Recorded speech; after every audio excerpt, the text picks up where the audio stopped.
Let me ask you an uncomfortable question. Is it that your sales cycle is slow, or are you just creating conditions that mean that people cannot actually buy from you faster? Just knocking off a few days can dramatically transform how much money comes into your organization per day. So in this video, I'm actually going to take you through why sales cycles often slow down and what you can do to reverse that. So if you think about it, the faster your sales cycle is, the faster it is that money actually enters your organization. Most people actually assume that if you want to speed up the sales cycle, you need to spend a lot more money, you're going to need more headcount, or you may need more technology. But that's not really the case. So this is what I want you to leave this video with. Oh my gosh, I need to speed up my sales cycle. I know what to do. PIES. How to speed up your sales cycle. Now, this is definitely something that everybody wants to do, because if you think about it, the faster your sales cycle is, the faster it is that money actually enters your organization. And this is tied to a nice metric that is pretty common inside the B2B world called sales velocity. So I'm going to jump into the sales velocity metric first, just so that we're all on the same page. So when we're thinking about sales velocity, let's use a nice color. What we're actually talking about is, so we have sales velocity. Why is this always a spelling test for me? Equals the number of opportunities that you have inside your CRM or in your spreadsheet right now, number of companies that are thinking about buying from you, times how often you actually win those. So your win rate times the average deal size or average contract value. Okay, so let's just call that ACV. And then what we do is we look at that number and then we divide it by the sales cycle length. What this does is it gives us a revenue per day number. So let's just run through a simple equation, and I'm still going to check my notes, because when you're in this recording mode, you're like, oh man, how do I spell? What is math? Okay.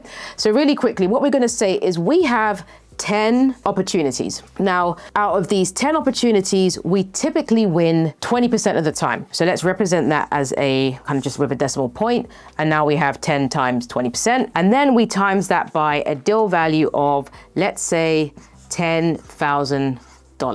Okay, so what we get here is 10 times divided by 5, which is 2. And then we get 2 times $10,000, which at the top is going to equal $20,000. Now what we want to do is say, okay, what's our sales cycle length? Now the sales cycle length is the average time. So you're going to have to look at your historical data.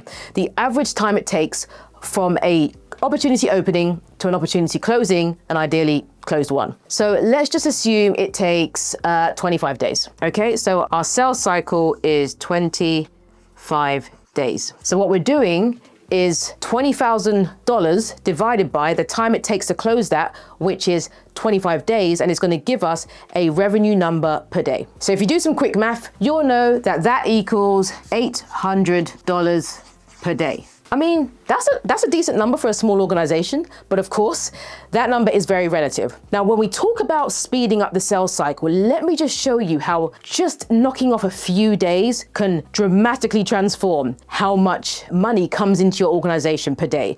Now, if we take the sales cycle length down to 20 days, all of a sudden, let's go to 25 days, you now have $1,000 per day. That's an extra $200 per day. And over the course of a week, 7 days, $200, it's an extra $1,400 inside your organization. It's almost like bringing in another deal and a half. That is why sales cycle length is so important, and speeding up the sales cycle is something that all organizations are trying to do. So now that we understand how it ties to the sales velocity metric that often exists inside B2B, let's just understand why this, when done wrong or not optimized, can become a problem. You see, most people actually assume that if you want to speed up the sales cycle, you need to spend a lot more money, you're going to need more headcount, or you may need more technology.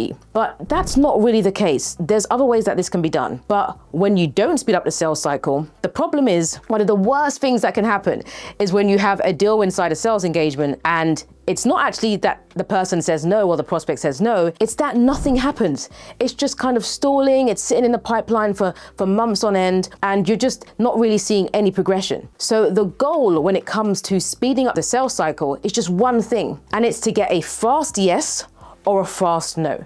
That's it. It's that simple. Now, a slow yes or a slow no impacts this, that sales velocity number and that revenue per day number that we want to keep ideally going up. So in this video, I'm actually going to take you through why sales cycles often slow down and what you can do to reverse that so that we can speed up our sales cycle. But before we dive in, let me ask you an uncomfortable question. Come here.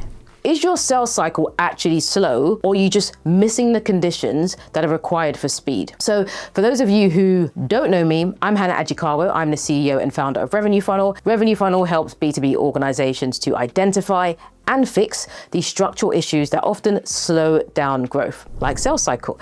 And I've been in B2B go-to-market for over 17 years now. And on this channel, I really like to talk about things that I think are really important, but rarely shared or rarely taught. So let's dive in. So speeding up the sales cycle is not really about forcing prospects to buy or trying to really convince them or manipulate them. I'm trying to find a color to use.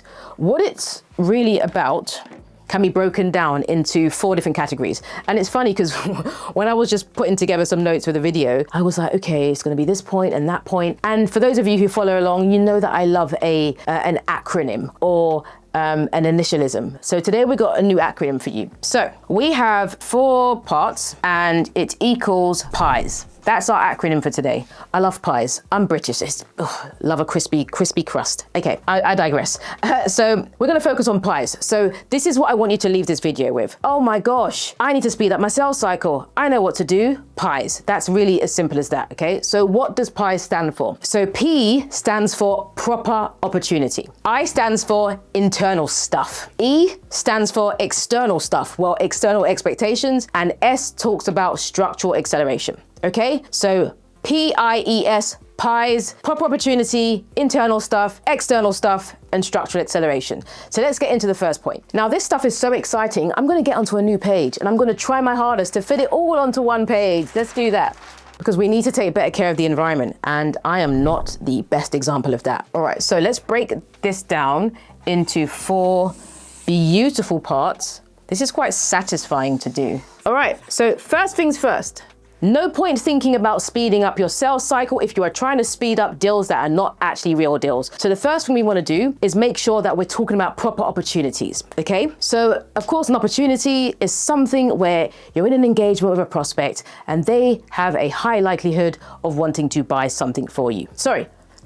They have a high likelihood of wanting to buy something from you. I mean, I'd love if my prospects bought me stuff. So what is a proper opportunity? So let's do more colors.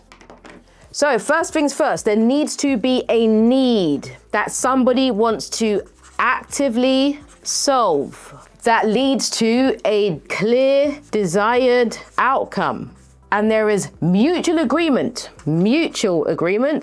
that you could be a potential partner to help them solve that need, okay? This is a proper opportunity. Now, mutual agreement means you know that you can potentially solve their need and they think you can potentially solve their need. Now, I know a lot of qualification frameworks are out there and I've even shared videos and content on that. Go check out those videos. But for now, it's not really about bant or spiced or any of those things. It's just really like, what is an opportunity? So we need to make sure that that is clearly defined inside your organization. One thing I will say with regards to proper opportunities is we also need to make sure that we're not forcing opportunities, okay? The things that I like to do is when we're speaking to prospects and they're asking for proposals really early on, just say, are you in a position to say yes to that proposal? If not, then you don't need a proposal. Let's just send a short document. Doesn't make sense, right? So we need to make sure that we have a proper opportunity here. You know what's funny? Every time I start talking or I mention a different topic, I'm like, that's a good video. So I'm actually going to go into that kind of proposal piece as well. Let me know in the comments if you want me to make content around that, because I've got, some frameworks, as you can imagine, around that as well. All right, so P, our first P of our acronym. Next thing is internal. This one is actually going to be quite surprising for you. So internal is really talking about friction. Is it you that is the reason why your sales cycle is slow? And how do we think about reversing that? So first things first, there's a couple of points here. Let's stick to the color theme. Let's not, make any changes here. First things first, availability. Something so simple and free, yet barely any of us do this. If you want to speed up your sales cycle, you need to make sure that you have more availability. Now, oftentimes, particularly now, a lot of organizations have calendar links, automatic booking on the website, stuff like that. If you do have those things in place, or it's not even that you have that in place, but you have someone else responsible for booking meetings into senior salespeople's diaries as an example. Now, if they have lots of personal blockers in there, yoga, stretching, lunch, all of these things, which is fine, we need to eat. I mean, I fast, but we need to eat. Then what happens is when someone's trying to book time in, there's no availability. It's something so small like that. So make sure that there's really clear blockers inside the calendar. And also you can set blockers in there, but say that you're still free so that people can block over it if you feel like those are slots that can be blocked over. So just make sure that there's more availability. It's as simple as that. The other internal friction that I often see that slows down deals, and if we reverse it, it will help to speed up the sales cycle, is SLAs. So this is talking about weak internal SLAs. Now, SLAs are service level agreements. I think all companies should have this. It's a really critical piece of when you really want to get your engine going and you want some more consistency and predictability. However, if you want to speed up your sales cycle, you need to challenge your own internal SLAs. What I mean is when they are weak. So as an example, you're going to have people that support deals, legal, finance. If you're slightly larger, you might have a deal desk, which is really that kind of room of individuals and systems and people that help to get deals approved, legal, finance terms and stuff like that. You might even have leadership. Now, you should have leadership. That would be concerning if you don't. So you have all of these different mechanisms around a deal. And you have things like it will take legal 5 days to respond to that. It will take finance 2 days to approve that, all of those things. Now, when you want to speed up your sales cycle, you need to do the reverse. What you need to say is be in a position to say, what would it take for us to get this done in 24 hours? What would it take for us to get this done by this afternoon? What would it take for you to do this now? And you know what? It's not a lot. You'll find that your teams can do it now, but because you've told them don't do it until Tuesday, they just do it until Tuesday. They leave it and they delay it. So what you want to do is make people defend a delay. When you are looking at your organization, you want to speed up your sales cycle, make them defend the delay that they have. So if you do have an SLA in place, no problem. Hey, Maria in finance, what would it take for you to do this in the next 2 hours? Well, Hannah, it will take me, I'm not really sure it's possible. Okay, what about 4 hours? That could work. Oh, actually, no, our SLA says 5 days. Well, can you let me know why it would take that long? Now, you may need to escalate that conversation to your leadership team sometimes, and that's what I've seen happen in the past. So leadership can kind of bang down the doors a little bit for you, but this could be something, one part of the puzzle that helps you to speed up your sales cycle. So fix those internal SLAs. Now, part 3 is external expectations. Expectations. See, the thing that I see a lot of sales reps do, customer success reps do, anyone in a go-to-market team is they do follow best practice, which is when you are in a deal engagement, you are servicing a customer and there's more that they want to do with you, and you're progressing the conversation and you get that next action in the calendar, etc. And you say, let's catch up next week. Let's catch up. I'll get that back to you next week. What does that even mean? There's a difference between it's Thursday and I'm going to get this done next week, and it's Monday, or I'm going to get this done next week and it's Friday. Just that alone could mean that you've added an extra whole entire week to the sales cycle. And we went back, and when we started this video, I was talking about how the impact, that 20% drop, the 20% decline in the number of days added 20% more revenue on top of what you're currently getting. So it's really about thinking, okay, so am I setting clear expectations? So what we want to do is make sure that when we're working with our prospects and customers, that we make it clear. Make it very clear. Oh, I messed up the colors, man. Why didn't you tell me? So we need to make it very clear, but we need to ask better questions. So here's the thing, let me give you an example. Have you ever been in debt? Maybe you haven't, but I definitely have. And you are trying to create a payment plan with someone, right? And they're saying, when I get my paycheck, I'm gonna get that sorted next month. What do they ask you when you say that? You may not know, but I do. When do you get paid? I get paid on the first of the month. When do you think you can make that first payment? The first week. What day?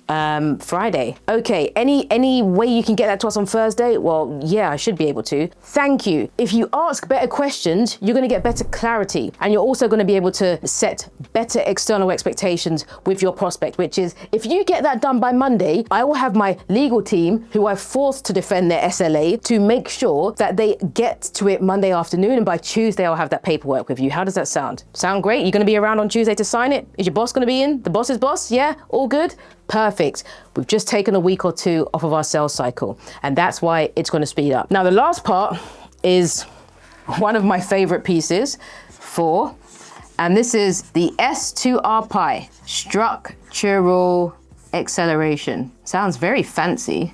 Now, there are a few points to this. The first point, simplify the buyer journey. Simplify the journey. You want to speed up your sales cycle, but you have 25,000 steps that a prospect needs to go through in order to do business with you. And doing business means in order for them to give you money. It's like, I know you booked a call in with me, but before we have a call, please answer these 25 questions. And before you do that, here's a form that you need to fill in. And before you do that, please speak, please hold. That's what it feels like. Please hold. We need to simplify it, okay? Automate it, pre-answer it, put AI in it so it can get it done faster. Send out documents early, put it on the website, put it on YouTube. There's a fantastic book out there called They Ask, You Answer by Marcus Sheridan. Put that in your tools, your arsenal kit, because let me tell you, we do the same thing. And what it does is everything that you can think of that your prospect or customer may ever ask, just prepare it up front so that when they have the question, you just throw it over the fence. We have this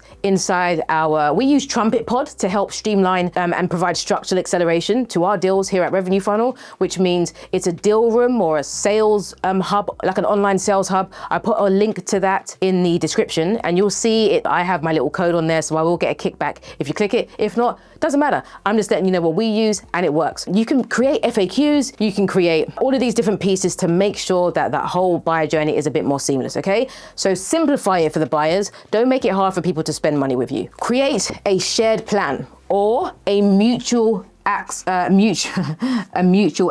I was going to say a mutual access plan. What does that even mean? Mutual action plan. All this means, I mean, it's an oldie but goodie. This is something that I've been using for almost 20 years. And all it is these are all the things that are required to happen in order for us to do business together. Here's the date. Here's who's responsible. And this is how you get to it. This is how we get it done. Here's the reason why we're doing it. If there's a shared understanding of that, guess what happens when your prospect leaves or your prospect is on holiday or they have unforeseen sickness? You pass that on to their colleague. This is where we're at. You can see all the evidence of what's been going on and what's not. And what's great is my favorite pod, Trumpet Pod, actually has a functionality that they've just upgraded that's inside the platform. So it makes it really easy for you to do that. For us, we have our go-to-market checklist, our tool checklist and review forms in there.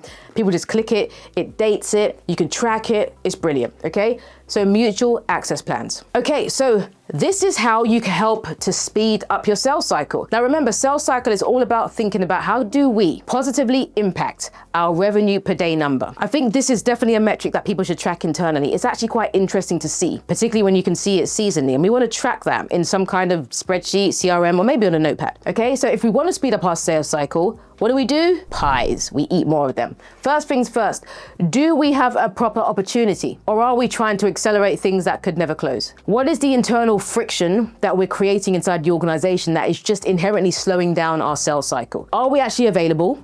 And are the SLAs that we have internally actually deal destroyers rather than deal accelerators? Number 3, the external expectations. When we say to a prospect, let's get this done next week, or we're gonna look at it next month, are we asking more questions and are we making it very clear to them what is expected of them? Oftentimes we're not, so go and check that out. And number 4, S is structural acceleration, okay? So we need to simplify the journey so that it's easier for prospects to buy from us. And we also need to use tools like mutual action plans because this creates a shared understanding of the activities that need to take place in order for both organizations to work together towards that desired outcome. So what can you do next? Go and check your PIES because your oven may not be switched on. That didn't land the way I thought it would land, okay? But go and check your PIES, see what's going on, identify which area that you can use first. If you just take a day off or a week off or a month off, depending on what kind of sales cycle length you have, that can make all the difference, okay? All right, thanks for joining me today. Until the next video, all right? See you later.